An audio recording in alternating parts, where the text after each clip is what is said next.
Minasyaitonirrajim. Bismillahirrahmanirrahim. Assalamualaikum warahmatullahi wabarakatuh. Innal hamdalillah nahmaduhu wa nasta'inu wa nastaghfiruh wa na'udzu billahi min syururi anfusina wa min sayyiati a'malina. May yahdihillahu fala mudhillalah wa may yudlil fala hadiyalah. Asyhadu an la ilaha illallah wahdahu la syarikalah wa asyhadu anna Muhammadan abduhu wa rasuluh. Allahumma shalli wa sallim wa barik ala hadzal nabiyil karim wa ala alihi wa sahbihi ajmain. Pembina Kodamara yang saya hormati, Ketua Kodamara, juga pengurus, ikhwan dan akhwat fillah yang semoga kita semua senantiasa dirahmati oleh Allah. Amin ya rabbal alamin. Senantiasa kita bersyukur kepada Allah dengan mengucapkan alhamdulillahirabbil alamin.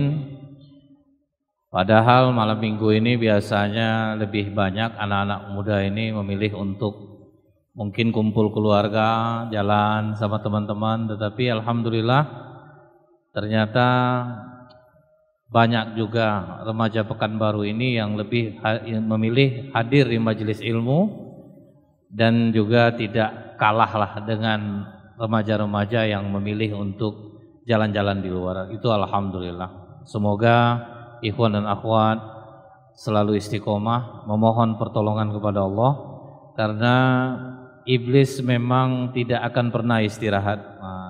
Iblis tidak akan pernah istirahat. Apa kata para ulama? Kalau iblis istirahat aja 1 menit, itu seluruh manusia akan menjadi baik. 1 menit aja dia istirahat, baik orang semua. Pernah ada orang muslim, dia pergi pangkas rambut. Ternyata yang memangkas rambutnya ini ateis. Apa kata orang ateis yang memangkaskan rambut orang muslim ini? Saya tidak percaya akan adanya Tuhan. Kata orang muslim ini, kenapa Anda tidak percaya kalau Tuhan itu ada?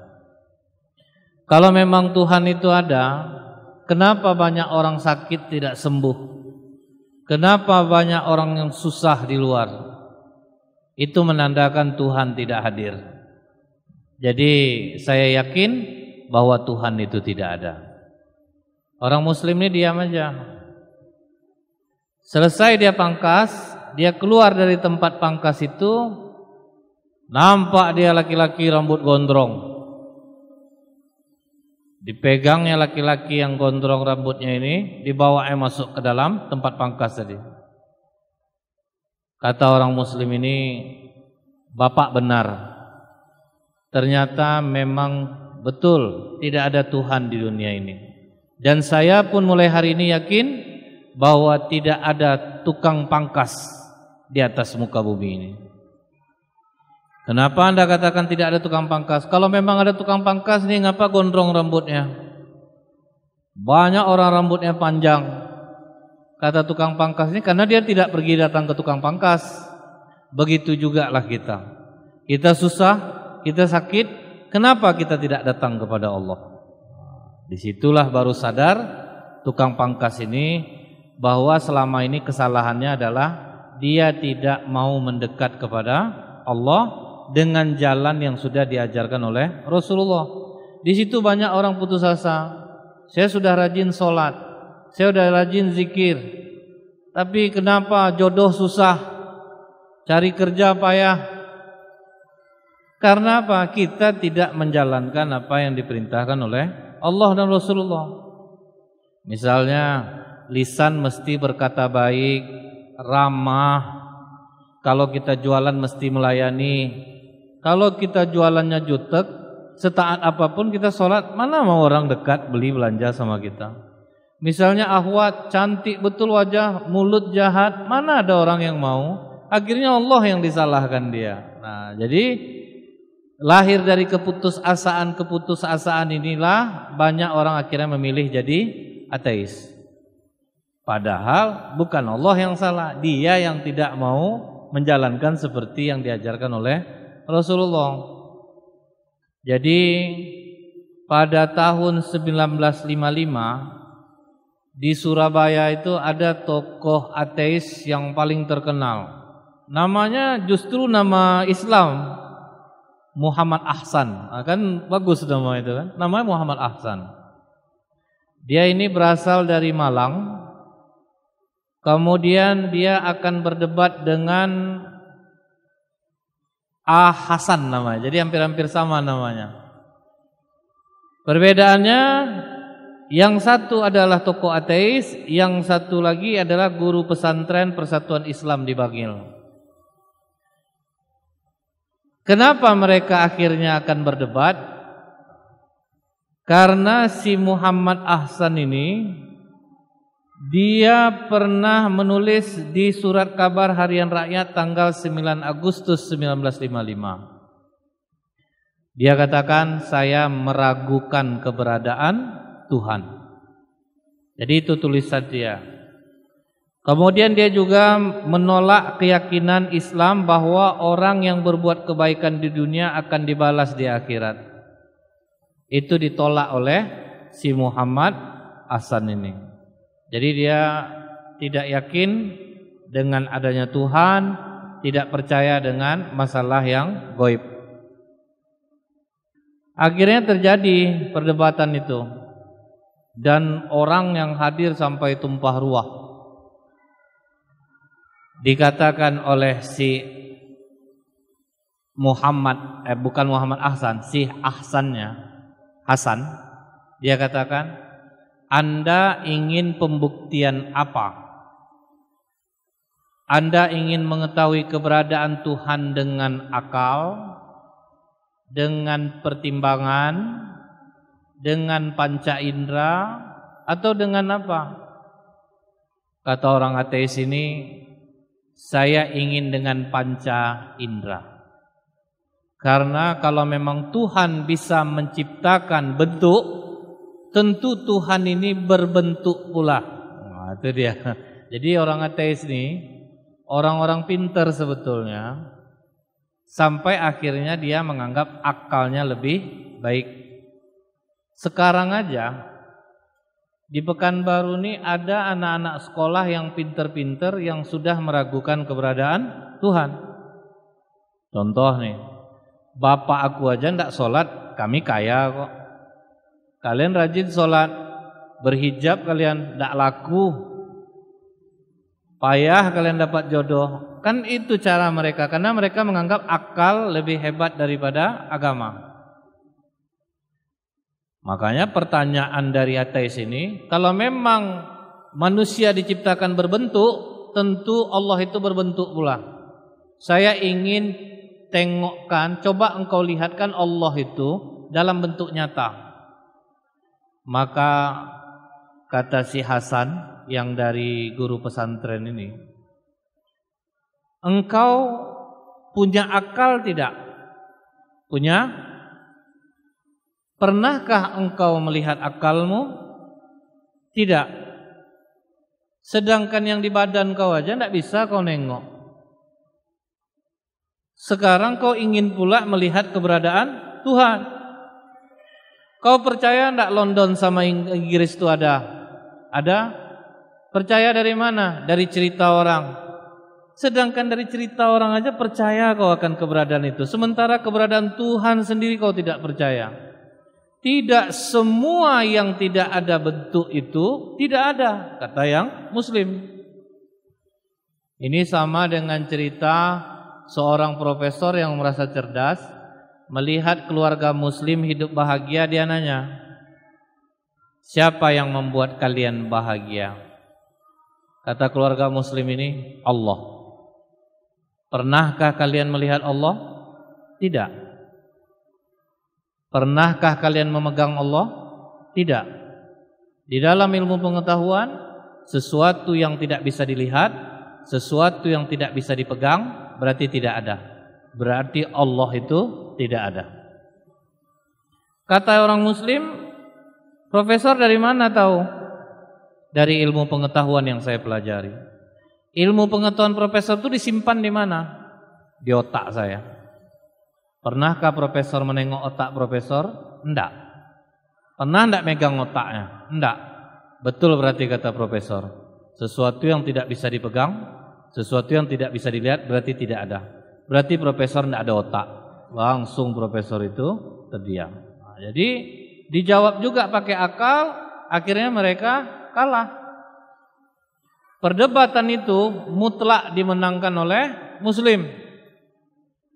Karena pertimbangan yang diberikan oleh Hasan kepada Ahsan sangat bisa diterima oleh akal. Jadi orang ateis itu lebih mengandalkan rasionya. Jadi makanya mereka mengatakan bahwa pokoknya hukum alam ini berlaku timbal balik. Kalau kita buat baik, alam baik sama kita. Kalau kita buat jahat, jahat alam sama kita.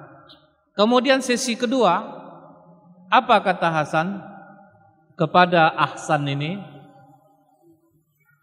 Kau pernah enggak makan sapi, kambing? Pernah? Berarti kau zalim, kata si Hasan. Kenapa aku zalim? Karena menurut akal menyembelih binatang itu adalah zalim. Betul enggak? Kalau nengok orang nyembelih kan zalim menurut kita itu kan. Kalau menurut orang ateis memakan yang berjiwa itu haram karena itu zalim. Kata si Ahsan yang ateis ini, kan enggak aku yang nyembelihnya. Kan yang tukang ayam, tukang kambing itu yang nyembelih. Iya kan gara-gara kau mau makan maka disembelihnya. Berarti kau zalim secara akal. Sementara dalam Islam kami punya tata cara. Justru menyembelih itu cara yang paling bijaksana di dalam menyembelih hewan untuk dimakan. Baru langsung si Hasan ini bilang, kalau begitu aku kembali kepada Islam. Karena banyak orang menganggap Islam ini ngeri. Kalau dia menghukum orang yang bunuh, dibunuh. Mencuri potong tangan bagi orang ateis itu kan kejam. Itu enggak boleh. Tapi ternyata terbukti sekarang hukuman mati yang paling bijaksana adalah hukuman pancung dalam Islam. Karena dia tidak menyakiti lama. Terbukti kalau orang disentrum itu sakratul mautnya sampai setengah jam, tersiksa mayatnya, tersisa jasadnya. Sementara Islam sekali pancung selesai. Jadi dunia sekarang mengakui bahwa hukum Islam itu bagus. Kalau sempatlah dibiarkan, orang yang membunuh enggak boleh dibunuh nanti zalim. Kalau kita orang ateis ini kan enggak boleh bunuh yang berjiwa. Akibatnya apa? Banyak enggak kejahatan jadinya. Amerika yang terkenal maju, itu orang ateis banyak memilih untuk bunuh diri jadinya. Karena bingung mau ngapain. Bingung dia cari solusi terhadap permasalahan dia. Justru di Jenewa itu yang paling tinggi tingkat bunuh dirinya. Dikarenakan apa? Bingung mau kemana dia kalau ada masalah. Nah, orang-orang ateis ini mereka cukup banyak di Indonesia sekarang, tapi mereka bersembunyi. Ada yang tetap menggunakan hijab, ada yang tetap menggunakan hijab, tetapi sudah tidak sholat lagi. Karena dia menganggap pokoknya asal baik kita baik pula jadinya. Jadi kalau orang yang pembunuh tidak dibunuh, merajalela enggak kejahatan jadinya. Ada perbedaan jadinya. Kejahatan 1 hari di Amerika itu sama dengan kejahatan 1 tahun di Arab Saudi. Karena di Arab Saudi takut orang buat jahat. Maling, batas nisab, potong tangan. Pembunuh tidak dimaafkan oleh keluarga, dibunuh. Jadi orang takut. Orang takut berbuat. Kalau kita pakai sistem ateis, tidak boleh membunuh yang berjiwa. Waduh. Enggak boleh membunuh orang yang membunuh orang. Apa enggak tambah menjadi-jadi akhirnya kejahatan. Contohnya dalam agama Hindu. Setiap yang berjiwa tidak boleh dibunuh. Makanya tikus tidak boleh dibunuh di India. Habislah padi-padi orang membuatnya. Karena tikus tidak boleh dibunuh. Ngeri enggak jadinya kalau seperti itu? Tikus dibiarkan itu. Makanya Islam ini mengajarkan kita untuk innad dina indallahi Islam. Sesungguhnya agama yang benar adalah agama Islam. Maksudnya itu apa? Kita tunduk dengan aturan Islam. Kita dipaksa. Kita dipaksa. Kalau innad dina indallahi Islam, kita dipaksa dan kita terima diatur secara Islam. Ketika kita menerima diatur secara Islam, hidup kita pasti akan baik jadinya. Kalau kita ikut nih, misalnya gini. Iblis pernah menasehati Nabi Musa alaihissalam. Ini dalam kitab Ibnul Qayyim al-Jauzi rahimahullah. Apa kata Iblis? Wahai Musa, berhati-hatilah engkau duduk dengan perempuan yang bukan mahrammu. Karena saat itu aku sangat kuat dan sulit untuk dikalahkan.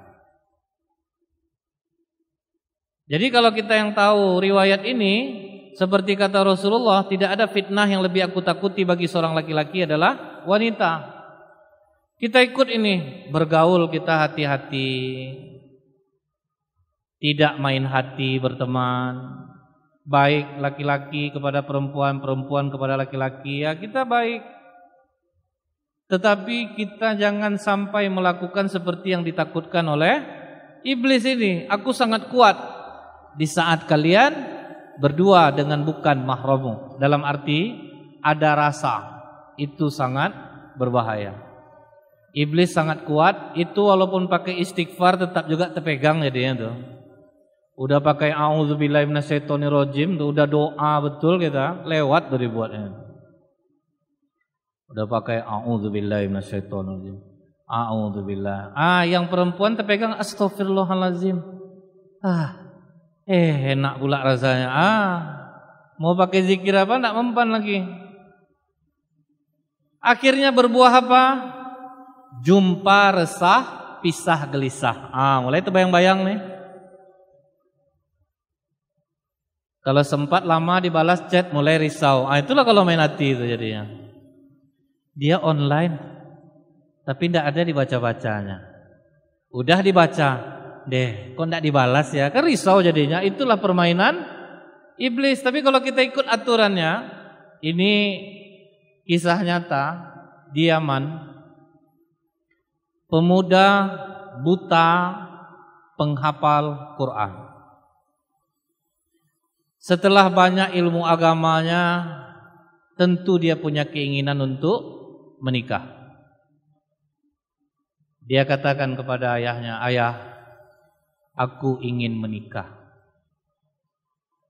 Kata ayahnya, "Keinginan kau itu wajar nak, cuman siapa yang mau sama kau nih? Kau buta dan kau tidak bisa bekerja. Wahai ayah, aku akan mengandalkan Allah dalam hal ini. Karena kalau aku yang mencari rasanya tidak mungkin." Kata ayahnya, sia-sia rasanya, kau berdoa-doa yang tidak mungkin namanya itu. Tapi tauhid dia tinggi. Permintaannya apa kepada Allah? Ya Allah, karuniakanlah aku istri yang paling cantik di negeri Yaman, paling kaya, paling solehah orangnya. Itu doa dia. Selama berapa lama dia berdoa? 30 hari. Itu aja doanya kepada Allah. Betul-betul Allah diandalkannya untuk mencari jodoh. Tidak TP-TP dia, tebar pesona, pergi sana kemari. Yang akhwat foto sepatunya yang difotonya gitu. Tahap apa? Biar penasaran orang mungkin deh sepatunya aja keren. Ini pasti mantap dia. Fotonya gini tapi dari belakang ini apa gunanya tuh ya gitu. Bingung juga jadi ya. Foto aja lah terang-terangan. Asal menutup aurat. Kadang memang ada yang mengatakan haram memajang foto. Kalau misalnya dikatakan sampai ke tingkat haram, ngeri juga gitu ya. Karena menutup aurat udah apa juga lagi. Kadang kalau dipersulit ya tambah sulit deh jadinya. Tahu setelah 1 bulan dia berdoa, mimpi dia malamnya. Apa mimpinya? nama istrimu adalah Azura dalam mimpinya itu. Perempuan cantik, putra dari seorang laki-laki yang namanya ini. Nah, disebutkan dalam mimpinya itu nama perempuannya Azura, kemudian bapaknya ini dia paling cantik di Yaman, paling solehah, paling kaya. Pagi harinya dia ngomong ke bapaknya, "Pak, Bapak kenal enggak salah seorang di Yaman yang namanya ini?" "Oh ya, aku kenal laki-laki itu. Dia punya anak, betul enggak nama anaknya Azura?" "Iya." "Tolong besok lamarkan dia untukku." "Oi, kau menghayal kau nih. Apalah nih nak?" "Ayah, aku betul-betul mimpi semalam. Aku tidak pernah mengenal bapak itu. Aku tidak pernah mengenal perempuan itu. Tetapi aku mimpi dia malam ini, ayah. Bawalah aku ke sana deh. Gembung aku bawa kau, ya tanda deh." Ragu bapaknya. Dia tidak pernah maksiat. Dia tidak pernah melakukan kesalahan. Betul-betul dia soleh dalam kebutaannya dan dia sabar. Begitu pergi ke rumah bapak yang dimaksud, dia ucapkan salam, masuk, bapak ini tidak kenal. "Ada perlu apa kemari?" "Betul bapak yang namanya ini betul. Anak bapak perempuan ada namanya Azura." "Oh ya ada. Saya ingin melamar putri bapak untuk anak saya." Kaget bapak ini. "Memang udah kenal anak saya?" "Tidak ada," kata dia, "mimpi semalam." Dia ketemu bapak namanya, terus anak bapak perempuan namanya Azura. Bapak nih sopan dia, tidak dihinanya. "Tunggu di sini dulu, aku tanya sama anak aku." Tanyanya ke putrinya, "Nak, ada laki-laki buta di depan. Dia datang bersama bapaknya, ingin melamar kamu untuk anaknya itu. Namanya siapa pak?" "Namanya si Fulan. Tinggalnya di sini."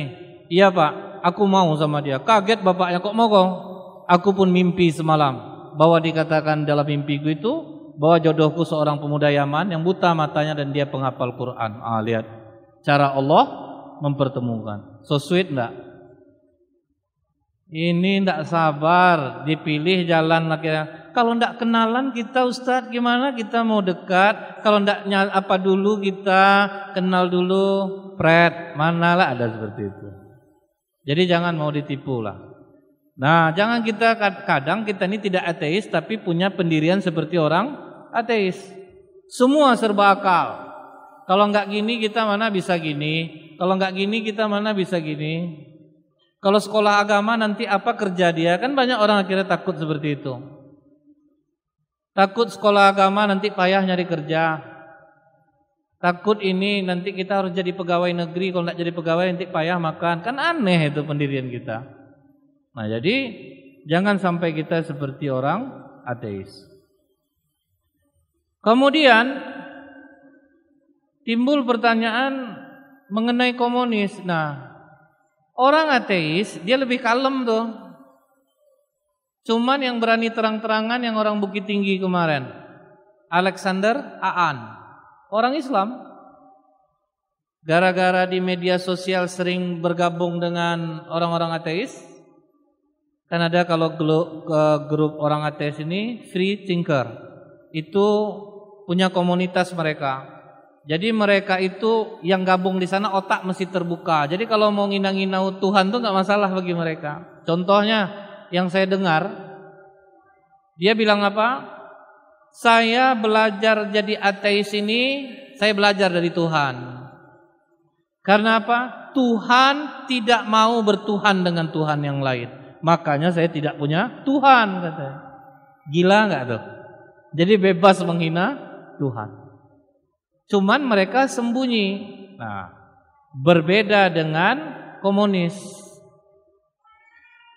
Komunis lebih nipu lagi sebetulnya.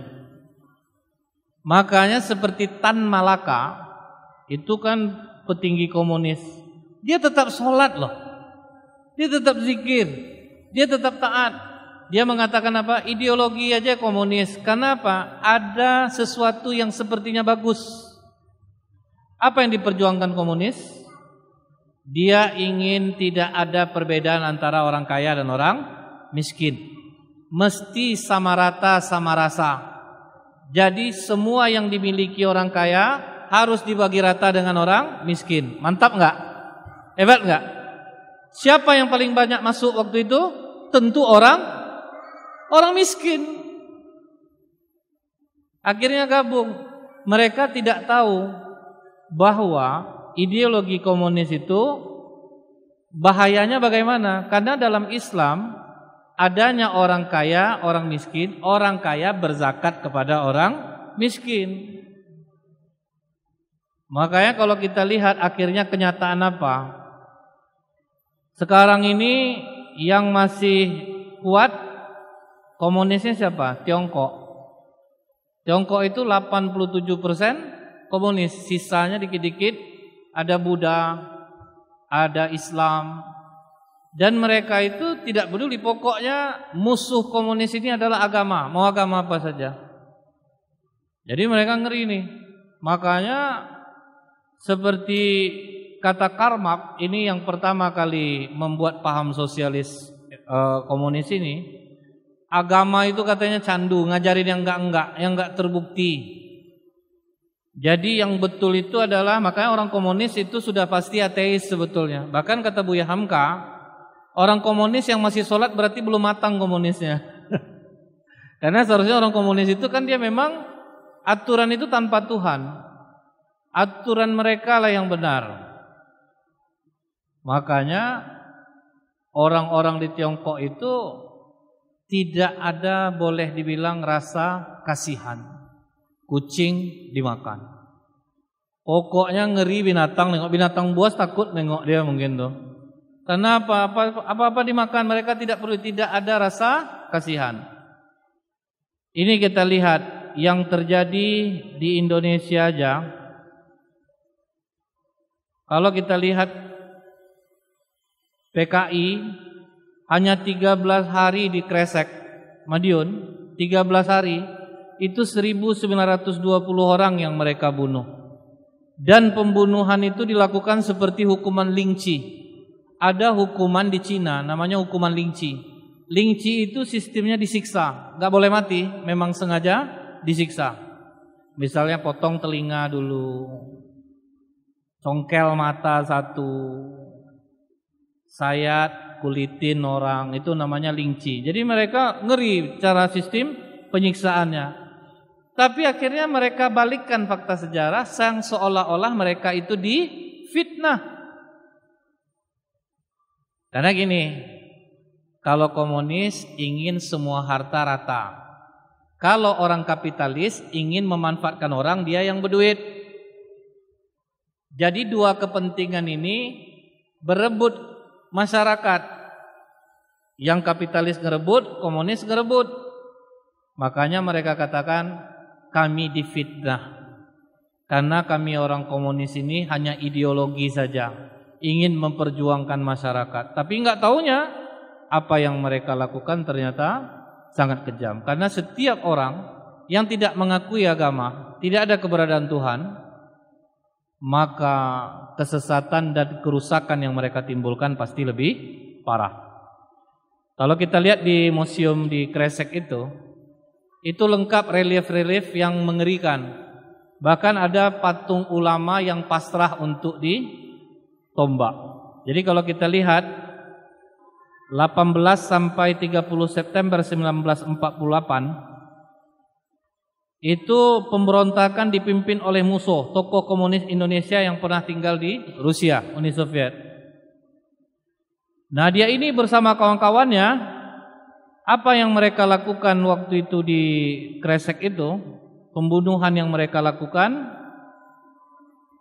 insya Allah akan kita sambung sesudah sholat Isya. Subhanakallahumma bihamdika, asyhadu alla ilaha illa anta, astaghfiruka wa atubu ilaik. Assalamualaikum warahmatullahi wabarakatuh. Minasyaitonirrajim. Bismillahirrahmanirrahim. Assalamualaikum warahmatullahi wabarakatuh.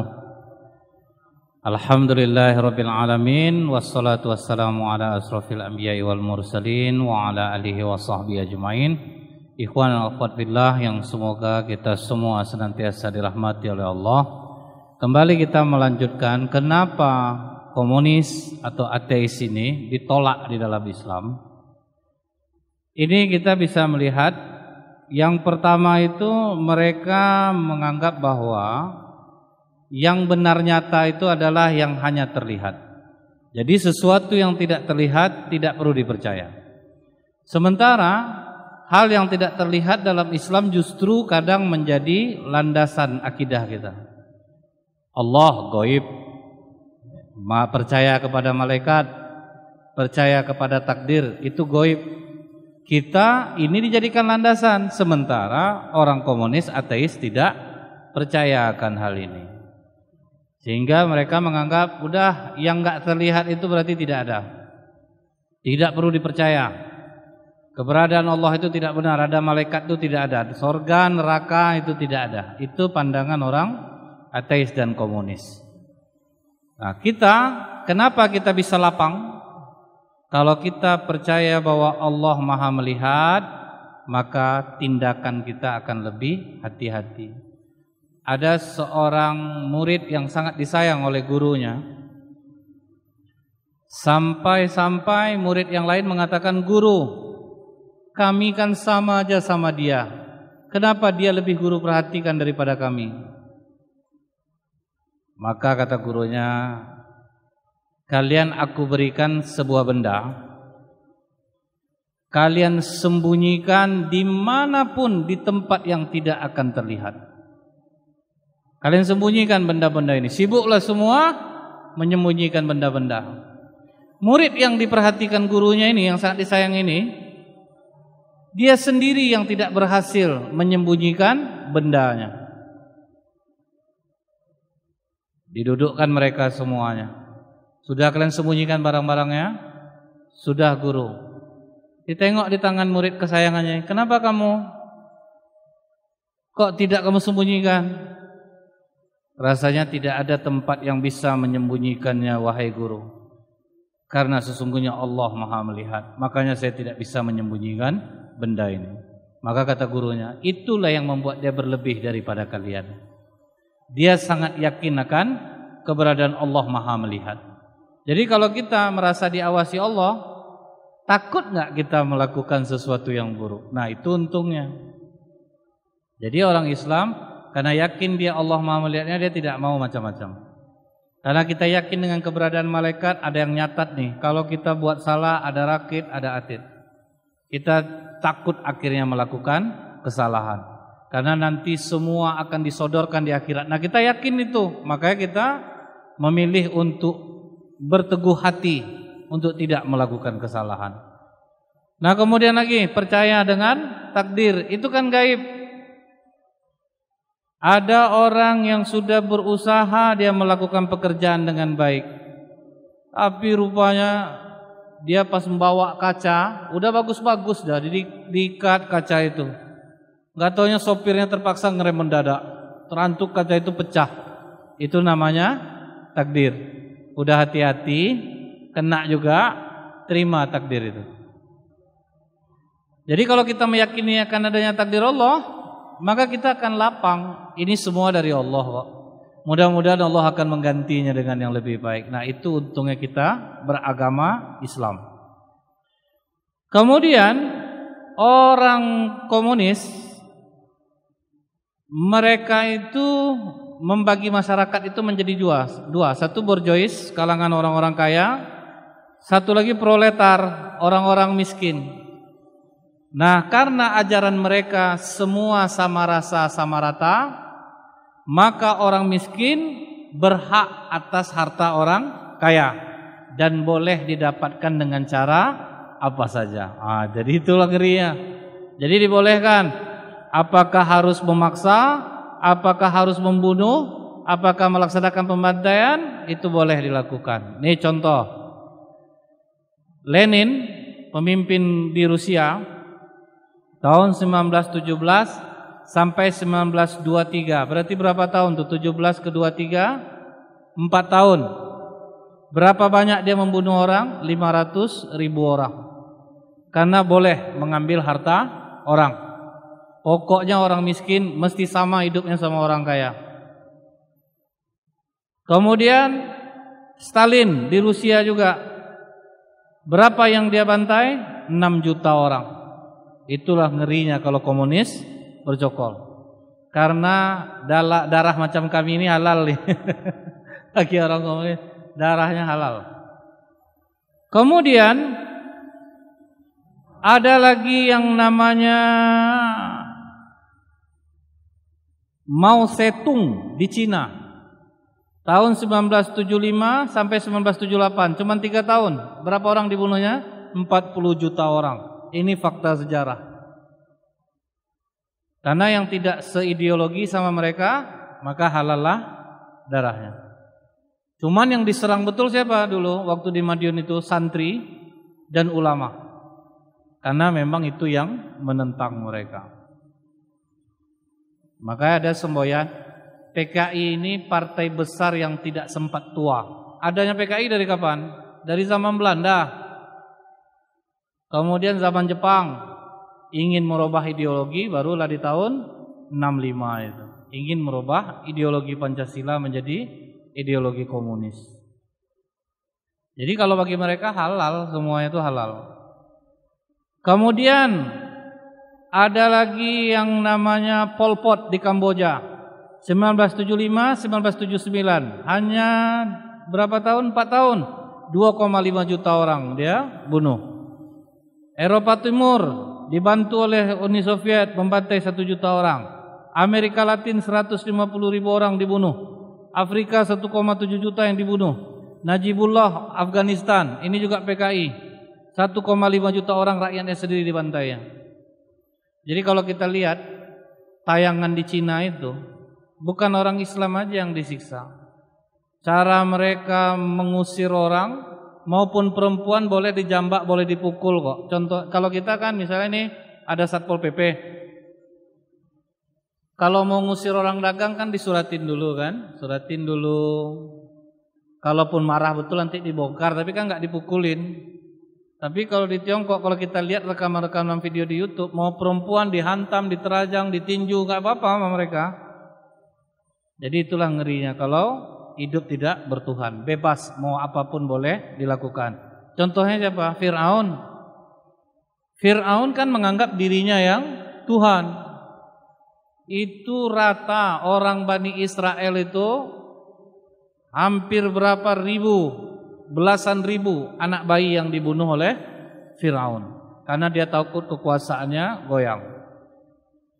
Apa kata Vladimir Ilyich Ulyanov Lenin? Apa perkataan dia yang tercatat dalam sejarah?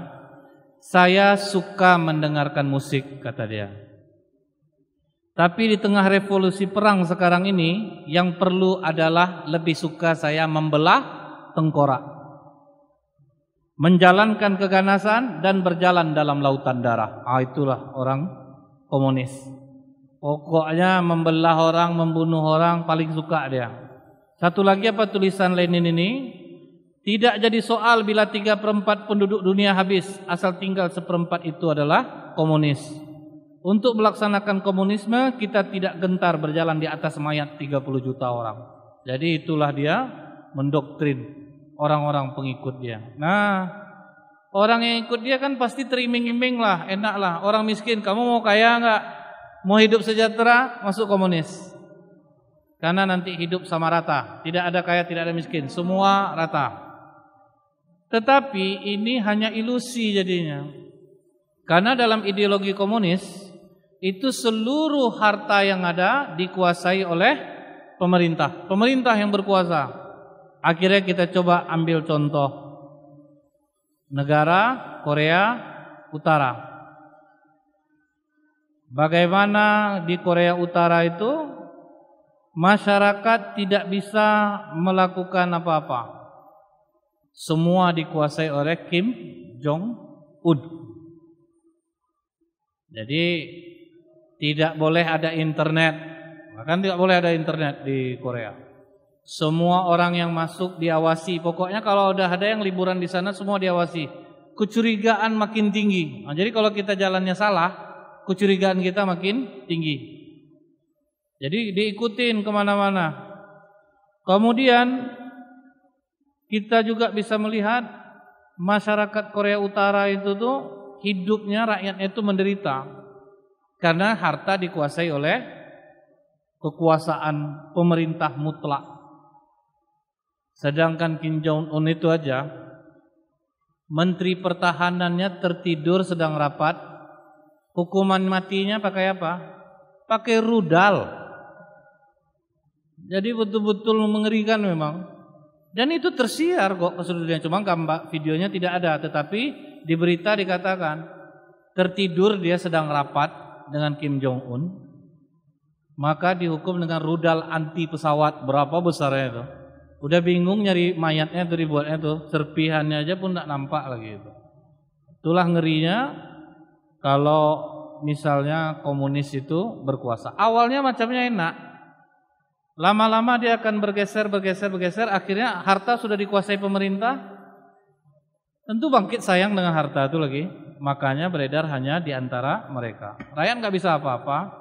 Kita lihatlah orang-orang di Korea Utara betul-betul tidak bisa melakukan apa-apa.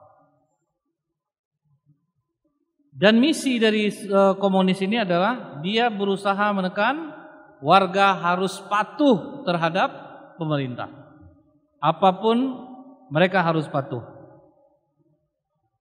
Kemudian bahayanya lagi orang-orang komunis ini, mereka itu menganggap bahwa dengan ideologi komunislah hidup orang akan sejahtera. Maka kata Bung Hatta, kalau ingin komunis tidak bangkit, sejahterakan orang-orang miskin.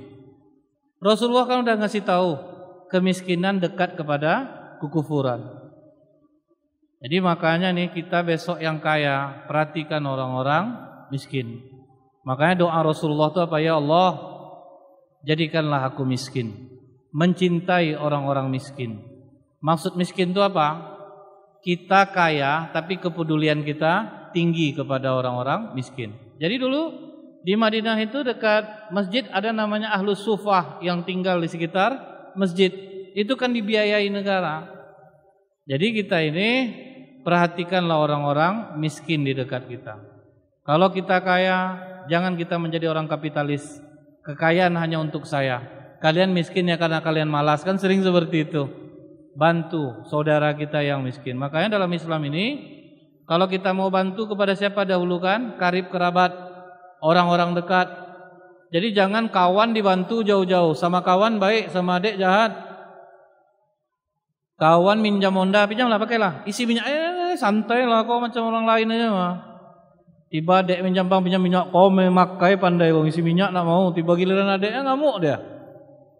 Itu salah, makanya perhatikan yang dekat-dekat kita dulu kalau mau bantu. Jadi kadang kita ini, kita tidak komunis tapi paham kita kadang hampir sama jadinya. Itu bahayanya, makanya dia mudah bangkit. Diambilnya lah orang-orang yang tidak tahu tentang sejarah. Makanya kita perlu belajar sejarah tentang komunis ini. Paling tidak sudah dapat kisi-kisinya malam ini. Apa yang membuat mereka tidak percaya Tuhan? Apa yang menyebabkan mereka menganggap bahwa agama ini menghambat?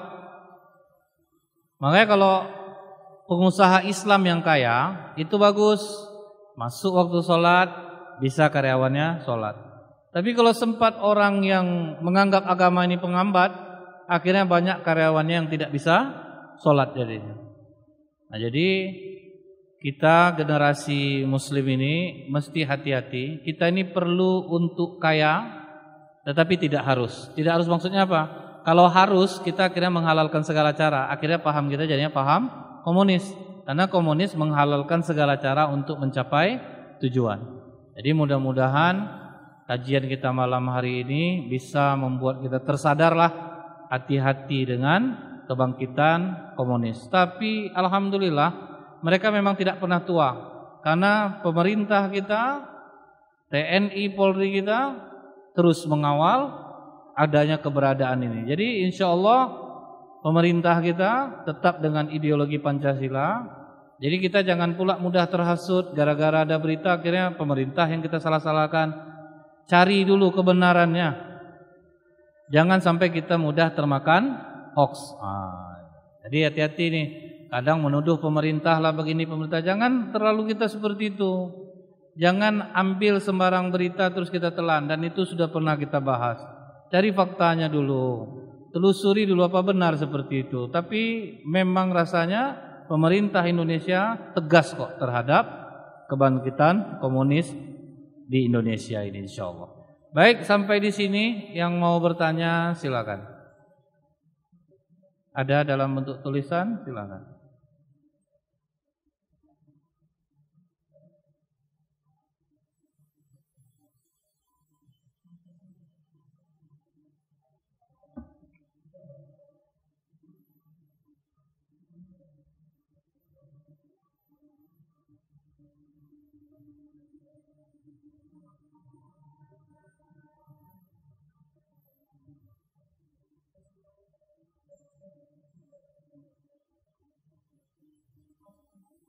Baik, ini pertanyaannya memang di luar tema, tetapi sebetulnya berkaitan ini. Kitab apa yang dapat menguatkan akidah? Sebetulnya kitab yang ada sekarang, misal seperti kitab fikih ibadah. Kalau kita dapat beribadah dengan cara yang baik, insya Allah akidah kita akan menjadi baik. Tapi kalau misalnya nih, saya pernah lihat ada orang yang cara berzikirnya aneh gitu.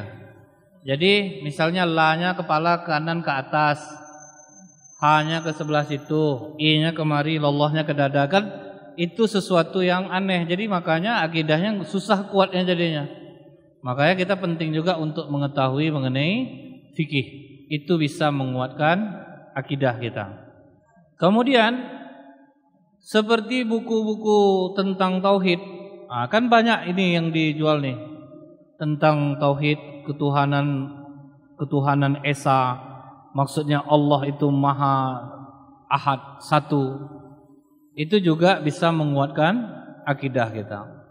Cuman para ulama itu paling senang mereka itu menceritakan masalah tauhid dengan contoh umat-umat terdahulu. Jadi kalau untuk kita tahu tentang ketauhidan yang disampaikan oleh para Rasulullah, saya sarankan untuk memiliki buku kitab Qisasul Anbiya karya Ibnu Katsir rahimahullah. Bagaimana perjuangan dari para nabi untuk menyebarkan akidah dan tantangan apa yang mereka terima dan bagaimana kesabaran mereka. Kemudian juga ada 500 rampai kisah orang-orang soleh. Itu karya Ibnul Qayyim Al-Jauzi rahimahullah. Apakah bukunya masih ada di Gramedia? Allahu a'lam. Jadi coba dilihatlah. Itu bisa menguatkan akidah kita, jadinya lapang kita dalam menjalani kehidupan. Ada lagi? Ada lagi. Silakan. Kalau ada itu dari akhwat tolong diambil.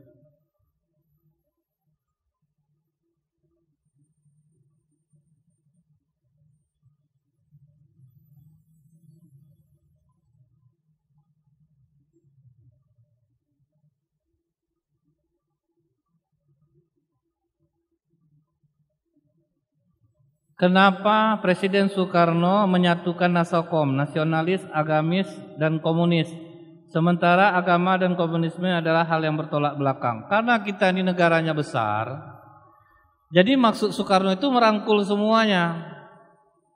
Jadi nasionalis itu kebangsaan, komunis dia dengan perjuangan menyamaratakan supaya tidak ada kesenjangan yang kaya dan miskin. Kemudian agamis untuk menuntun jalan. Jadi justru Presiden Soekarno itu sebetulnya maksudnya merangkul, tetapi dimanfaatkan oleh komunis. Nah, maksud Presiden Soekarno itu merangkul. Nah, akhirnya membuat komunis akhirnya berasa bangga, besar hati dia jadinya kan. Wah, ini boleh nih. Di situ dia memanfaatkan Presiden Soekarno. Jadi sebetulnya orang banyak mengatakan Presiden Soekarno itu komunis. Enggak, maksudnya dalam satu bangsa ini udahlah ada partai ini, ada partai ini. Itu maksud Presiden Soekarno. Tapi rupanya komunis ternyata mereka memanfaatkan itu gitu. Memanfaatkan kedekatannya itu justru dia membuat sesuatu insiden jadinya. Dia mengingkari, mengkhianati. Justru malah dia melakukan keganasan. Dan sekarang mereka menganggap mereka difitnah, padahal tidak. Baik, ada lagi? Boy.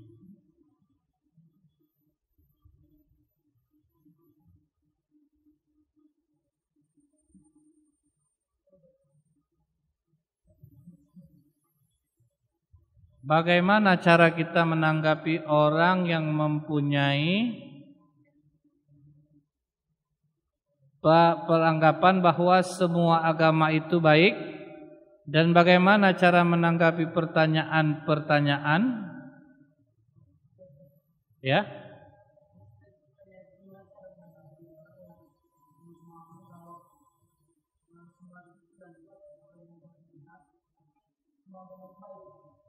Semua agama ya. Kita gini, untuk menilai baik satu tidaknya ajaran, kita tentu tidak bisa mengatakan sama. Bagi kita orang Islam, tentulah agama Islam yang paling baik. Bukti nyatanya apa? Allah kasih tantangan kok. Coba kalian cari kekurangan. Ada enggak dalam Al-Quran? Kan dikasih Allah tantangan, carilah kekurangan. Tetapi sementara di agama yang lain, mereka sebetulnya mengatakan ajaran mereka baik, tetapi mereka tidak menjalankannya atau bisa diubah di tengahnya. Misalnya nih, babi haram, nanti dirubah lagi, babi hutan liar yang haram. Jadi kalau babi yang tidak liar halal. Jadi bisa dirubah. Kalau si Islam kan nggak bisa kayak gitu. Haram, haram. Babi haram. Jadi misalnya kita ini kalau Islam mestinya konsisten, walaupun ada oknum-oknum yang tidak konsisten. Jadi kalau dikatakan semua agama itu baik, mengajarkan kebaikan. Kalau memang mengajarkan kebaikan, kok Allahnya bisa berbilang? Gak mungkin kan? Sedangkan Allah aja diingkari gitu. Gimana kita mau mengatakan semua agama itu baik? Contohnya nih, dalam agama Hindu, laki-laki harus diperlakukan seperti dewa sirah. Artinya apa? Tidak boleh dibantah walaupun salah. Gimana perasaan perempuan kira-kira? Suaminya salah tetapi dia yang harus minta maaf. Itu ajaran Hindu. Dan apabila suami meninggal, istri tidak boleh menikah lagi. Menderita enggak tuh? Nah, jadi ini masih ada di ajaran agama Hindu. Jadi suami tidak boleh dibantah, harus diperlakukan seperti dewa sirah. Kemudian ada kasta-kasta gitu kan. Kita orang kaya di Indonesia, tapi seperti siapa artis dulu, suaminya orang Taiwan, kaya raya, pengusaha. Tapi begitu balik ke Taiwan, kastanya rendah, dia nggak dianggap. Jadi nggak dianggap. Mau sekaya apapun kalau kasta rendah tidak dianggap. Nah itu kalau kita katakan semua agama itu ajarannya baik. Misalnya nih dikatakan agama selain Islam dia mengatakan mereka baik, ya bagus, sesuai untuk agama dia. Jadi mereka katakan agama kami ngajarkan kebaikan kok, kami nggak boleh jahat, bagus. Agama kalian baik menurut kalian. Bagi kami, agama kami pula lah yang baik. Jadi tidak semua agama mengajarkan kebaikan sebaik agama kami. Sampai pun kami diatur gitu kan. Kita aja masuk kamar mandi diatur nggak? Ada doanya. Makan diatur, mana ada yang lain gitu kan. Pakai sendal aja kita diatur, dahulukan sendal kanan, masuk WC kaki kiri, keluar kaki kanan. Untuk yang sekecil itu pun diatur. Jadi kalau mereka katakan agama kami baik, ya udah baiklah menurut kalian. Menurut kami agama kami lah yang baik. Itu aja sebetulnya. Tapi menghina agama orang juga kita tidak boleh. Karena kalau kita menghina Allah, misal kita hina Tuhan mereka, mereka akan menghina Allah jadinya.